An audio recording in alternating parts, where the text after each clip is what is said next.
kuna mwanaume ambaye ameumwa tezi dume kwa muda mrefu, au kuna wanaume kadhaa wamepitia hatua ya tezi dume, na je, una umri wa miaka 50, jaribu kuchukua hatua hizi, zitakusaidia. Cha kwanza kabisa, zingatia mlo wako ulio kamili. Zingatia mlo wako.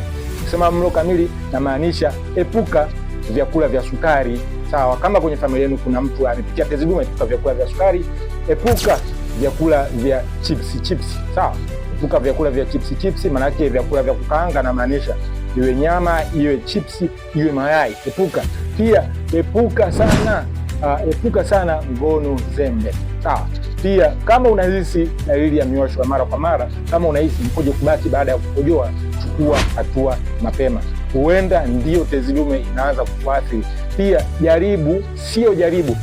fanya vipimo vya mara kwa mara, angalau kwa wiki 2 mara moja. Fanya vipimo vya PSA test na uweze kupata ushauri zaidi wa kuweza kukusaidia namna gani unaweza kukabili changamoto yako ya tezi dume. Karibu sana kwa ushauri zaidi na tiba. This is Dr.